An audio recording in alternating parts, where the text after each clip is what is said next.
Greetings everyone, many apologies for not putting the video up for over a month. Yes, naughty boy. Yes. Okay, so in today's video, what I'm going to do is answer one of my customers' clients' questions. And I had this one sent in from Ian, nice guy, bought my sharpening videos. Yes, my sharpening video training course. And so Ian's a very, very nice man. Very nice indeed. But anyway, Ian sent me this question and I'll just read it out to you. He's only really taken up photography properly in the last month. Although he's had a D3200 and an 1855 kit lens for years, but he's barely used it. So recently though, I struck up the idea of taking amphibian and reptile photos, so bought a Sigma 105 macro. Then I realised the first error. We don't have too many reptiles in the UK and we're heading into autumn when they'll all be buggering off into hibernation. Correct, Ian. However, I've got to interject. I always tell everybody, especially if you're on a limited budget, one of the biggest bangs for your buck that you can get is buying a macro lens, because when you think about it, if you're creative, you can do all sorts of things with a macro lens, and you can fundamentally take good looking smart shots virtually every day of the year, come rain or shine, indoors or outdoors. So never poo-poo a macro lens. Right, and Sigma 105, me and Sigma don't get on, but my main macro lens is a very, very old Siggy 180, built like a tank, and very good it is too, but me and Sigma generally do not get on. So he's decided to lean towards birds. Opening up a whole can of worms there, Ian, you are, seriously. But if that's what you're going to do, it's what you're going to do. As it doesn't matter where you live, there will always be birds of some form. Correct. My issue now is the camera wasn't great for in any way for wildlife photography. That's his D3200. And his lens was too short. The intelligent thing to do would have been to get, say, a D7200 or D7500 and a longer lens. Instead, I bought a D500. I've got to say, Ian, I would have said that a D500 was the smart decision there. So now I have a camera and not the lens for it. I'm working on getting a new lens in the next month or so. At the moment, I'm torn between a 300mm f4 prime, which is around £400. Not unless it's a decent one that's used. If you're buying a new lens for £400, steer clear. That's my advice. If you want to do birds, or maybe a 100-400 Tamron, which would have to be set at f6.3 for consistent aperture. Not necessarily. I really wouldn't worry about a consistent aperture. Just use the aperture that you can go with. However, I've seen a lot of people say to get a 200-500 Nikon. Different beast altogether, the Nikon 200-500. Or a 150 600mm Sigma. Still trying to decide. Far be it from me in to try and make your decisions for you or spend your money for you. There is an old adage with regard to zoom lenses. Try and steer clear of zoom lenses that have got a ratio of getting on for 4:1 or even larger. Not really a good idea. One really good one I can think, very highly respected zoom lens, 100-400, the latest version from Canon. Good lens, very fast auto-focusing, very sharp. But you see, there's more to a lens than just speed and sharpness. Resolution being one of them. And, 100, 400 Canon cannot compete on resolution with the 200, 400 Canon at 200, 300 or 400 mil. It just can't. So, you've just got to be careful. There's always a trade-off with zoom lenses, and the bigger the zoom ratio, the more of a trade-off you've got going. And anyway, so that's my thoughts on that. The 200, 400 Nikon, I'm actually thinking about getting one of those myself, but I'll be getting that for a landscape bazooka, because I definitely want to have one before I go to Iceland next year. Speaking of which, shameless plug, 6th Place Workshop going out to Iceland next year, led by myself and Malcolm Stott, and going out in September next year on the 11th, coming back on the 18th, and there's a cheap little option to extend it to the 19th and come back on the Saturday. 6 places on the workshop, 5 places have already gone, so there's just 1 place left available. So if that sounds of any interest to you, I'll put a link to the workshop description page in the comment in the description below, so go and have a look at it, or just drop me a line if that sounds of any interest to you. It's going to be an epic workshop. Anyway, shameless plug over. So the Nikon 200, 500 would be my advice to you. But as I said before, I don't want to spend your money or influence you unduly, but just be careful. With the examples I've seen a couple of really, really good ones, and I've seen a couple of not so good ones. It's a little bit fragile, doesn't stand a lot of knocking about, and I get the sneaky suspicion that the QC, quality control, isn't quite as good as it could be. So if you do buy one, and this goes for anybody who's thinking about buying one, try 1 or 2 in the shop first. Yes, don't buy the first one you get hold of. Test them, and just make sure you buy one that's working perfectly. Okay, so now I think we've addressed that. Did I say macro lenses were the best bang for your buck? Yes, I did. Right, so I think we've just about covered the lenses. 100, 400 Tamron, no experience of it before at all, but I won't comment on what I don't know about. Now then, this next bit. Oh dear, dear, dear. I've seen a husband and wife on YouTube.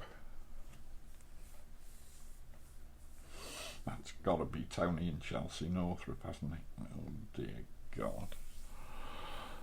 Oh dear, on YouTube, and they say a crop sensor camera like the D500 and using, say, a 300mm f4, it actually isn't f4 anymore. The crop sensor turns it into an f5.6.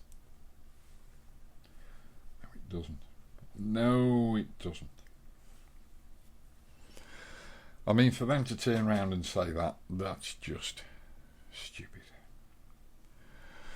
Similar to that of a teleconverter. However, it still displays on the camera as an f4, but you aren't actually getting f4. Yes, you are. I've seen where people have technically agreed with them on this. That's because they're all knuckle-dragging idiots. And I've also seen people who disagreed, and it all seems very confusing. They've also said never to use a teleconverter with a crop censored camera, because not only are you losing stops from the teleconverter, that's true enough, but the crop sensor also drops you some stops. No, it doesn't. So an f4 suddenly becomes an f6.3, f7.1, f8. No, it doesn't. But I have seen a number of people using teleconverters on a D500 and D500 and getting great shots. All depends what you call great. Yeah, I never use teleconverters. I do. I'm lying. I was testing the incredibly expensive Nikon 180 to 400 the other day, and of course that's got a little drop-in 1.4 teleconverter in the optical pathway, and I was testing that to see how it stacked up against the Canon 200-400 with the built-in 1.4 as well. Still prefer the Canon. Yeah. Oh dear. But I don't like teleconverters. I suppose out of all the camera systems I've used, Canon teleconverters just seem to work just that little bit better than Nikon's do. Don't understand why that should be, but that's just in my experience. I'm not saying one way or the other whose is better, because they're all as good or as bad as each other. But you know, I mean, the 200-400 with the 1.4 drop-in from Canon, that teleconverter, God, if it affects the image quality 5%, it doesn't affect it 5%. No, just a little tiny bit, you can see it. When you're blowing the image up and pixel peeping, and you look at the image at 100%, which we should always do. But as a general run-of-the-mill rule, I stay away from teleconverters. I've got a couple of add-on teleconverters, Nikon ones, that would fit this, which is my standard bird in flight lens. The old 200-400. I got old 200-400 to say good, because it is good, and to say old because it's old. But it is a bit of a pig. That is a lot lighter, well, somewhat lighter than this baby, which is the 500mm f4. That is not my lens either, by the way. But if you were to think about a D500 being a crop censored camera, you've just got to be a little bit careful what lens you put on it in terms of focal length, because a lot of people, when they start to get into wildlife photography, think magnification is everything, and it isn't. It isn't. Showing the animal in context is more important than showing it very big in the frame. But the thing about using crop censored cameras, if I flip over to this shot here, now obviously this isn't shot on a crop censored camera because I don't own a crop, well I do, I own a D2XS, but I shot this with this lens at 200-400 on a full frame camera, D4S, and you can see we shot at f6.3, 2.5 of a second, 360mm. Because I'm on an unstable platform, we're on a boat at sea, there's a tendency to rock around a lot, so your horizons quite frequently come out a little bit on the wonky side. Now if I go to the develop module, and this is where being greedy on focal length bites you in the backside, because if I try and straighten that, I'm now cropping, and I'm near cropping the primary flight feathers and the fish's tail here, and it just looks a bunch of crap. So even though the image is really nice and sharp, it's going to take some fancy canvas extension inside of Photoshop to actually make a usable image out of that one. And if I'd fundamentally not shot it at 360mm, if it shot it at sort of 320mm, I'd have plenty of room for rotating the image, and I wouldn't run the chance of clipping at the top or the bottom. you know, I mean, sometimes you can get away with things going out of the frame, but this still needs to be cropped or something doing to it, because it's just not right. Again, you see, being at 360mm, it's just too tight. But well, there you go. Now, so hopefully you understand, Ian, and everybody who's looking, why I say don't be too greedy. Now, obviously, not everybody can be out photographing whitetail seagulls all day, but if we come to this seagull here, now this is again shot in a full frame with a 300mm PF prime lens, and you know, I mean, this seagull's not all that far away from me, probably what, 15 feet away from me at the most, and you know, I mean, it's razor sharp. Shot at f6.3 again, but the depth of field is running out just about here. It's not extending back to the shoulders and the leading edges of the wing, so you're very restrictive on depth of field. But having said that, if the bird's sort of 60-70% further away and it'll just about fit in the frame, then the same aperture is going to give you an awful lot more depth of field. You can see the depth of field's just sort of running out in front of the legs or in front of the feet, and so we've probably got 8 inches there. This is a herring gull again, so it's not exactly a small bird, so you've probably got about 8-9 inches of depth of field there using the same aperture, but it's just the subject is a little bit further away. Now obviously this is where a zoom lens comes in, because you can zoom in or you can zoom out to get a decent composition on your subject.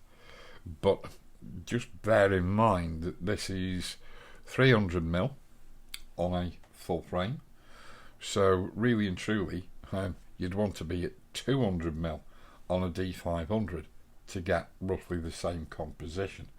So you know, you're wanting a lens on a D500 for doing halfway decent bird in flight photography. You're wanting a lens that's going to run somewhere between 150 and 350mm, and to be able to give you this tractability of just bringing a distant bird a little bit closer, or a close bird pushing it a little bit further away, which is obviously not an option when you've got a prime lens. It's definitely not an option when you're shooting with that bugger, because everything has to be quite a considerable distance away to be successful with a 500mm. He looks quite surprised, doesn't he? Woohoo! Yeah, but again, you know, shot with the with a 300mm prime lens, and yeah, it is what it is. 300mm PF's a good lens, but I don't know what they run for now. Do they retail somewhere around the same price as a Nikon 200-400? Maybe. The thing is with the PF lens, because we've been doing these backlit eagles down in the mighty Yossen field on an evening session, and I did try doing one with a 300mm PF, and I was quite surprised that it came out quite so well. The lens managed to track as a swept through the reflection of the sun in the water, and yeah, I mean, it's come out, it's sharp where it needs to be. But anybody who thinks about buying a PF lens just needs to be careful of swinging it through the sun, because you don't get a lot of lens flare with a 300 PF. It just obliterates the frame and makes it go white because of the phase Fresnel element in it, whereas with a conventional lens you just get full of lens flare. And so yeah, there you go. Let's just get back to where we were. I need to go and pull up Ian's message again. With regard to all this crap that you see on the internet, what I would say to you is to go over to my blog, and I'll put a link to this page on my blog, where we've got this FXDX article, and the only fundamental difference is 500mm on a full frame, eagle, and not cropped, nothing like that, straight out of the camera. And if I'd actually replaced it was actually shot with a D5. If I'd replaced the D5 with a D500 and taken the same sequence, this is what the bird would look like in the frame. The only thing is, it's not a built-in teleconverter. The thing is, the frame is only half the size. The DX frame is only half the size of the full frame. And so, if we actually put the two images side by side and overlap them, you can see that the DX crop is, the sensor is 16mm by 24mm, and the full frame is 36 by 24mm. So you can actually turn this sensor, this DX crop, on its side, and you can put two of them across the frame with the full frame. That's why it's a 1.5 crop. It's only got half the surface area. So fundamentally, whether you use a DX or an FX format camera, if you put a lens on the front of either, the actual subject that you're interested in isn't any bigger at all. It's just that you're looking at the scene on an FX through a very large window, and on a DX crop you're looking through a very small window. The subject stays the same size, but visually appears to be bigger because the actual frame is smaller. Yes. So I've got to be very careful. I'm going to leave this alone now, otherwise I will get onto a real serious rant. Go and have a look at this article on my blog. As I said, I'll put a link in the description below. And there's links in there to one or two other articles that will help you understand DX versus FX and all sorts of other terms. And so there you go. I just don't want to turn this video into a rant tutorial, not under any circumstances. So I think I've just about covered that. This is all a bunch of monkey's bum fluff. It's all incorrect, wrong. Ian, it's not your fault, mate, you don't know. But these people should be summarily shot for pervading broken, busted and incorrect information.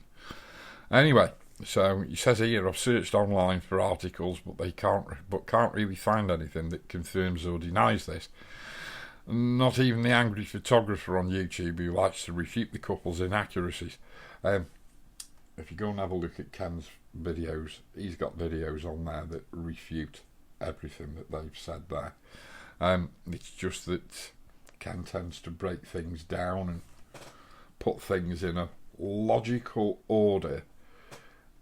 Logical for somebody who actually knows a lot about photography. And this is where I come unstuck a little bit, because I assume that people understand more than what they actually do sometimes, and I'm a little bit guilty of the same flaw that Ken's guilty of. So you do have to bear with us, but I'm sort of trying to be a little bit more I just try to assume that people know less than I think they do, and we'll just see how it goes on. I just sometimes feel, and I know Ken does take it for granted, that people do sometimes know what he's talking about and he doesn't explain it properly. But anyway, there we go. That's my excuse anyway. And Ken Wheeler sees this, he won't be very impressed with what I've just said about him. I didn't mean it, Ken. Seriously, mate. So I was wondering if you had any idea on what is correct and what isn't, simply because it may help with my lens decision. Not sure if this is video worthy. Ian, of course it's worth a video. You're not in a unique position, not by any stretch of the imagination. There are an awful lot of people who are just as the same distance up the photography ladder as you are. So of course it's video worthy. And whether my answer to it is video worthy or not, I don't know. But you are not alone. Yeah. And people like me should actually take more notice of that. And As for the likes of this husband and wife on YouTube, and that bubble-headed idiot, Throwboy as well, he's another massive purveyor of incorrect, bad, broken and otherwise false and incorrect information too. The DSLR is dead. What a load of bloody claptrap. God, Jesus. Well, anyway, there we go.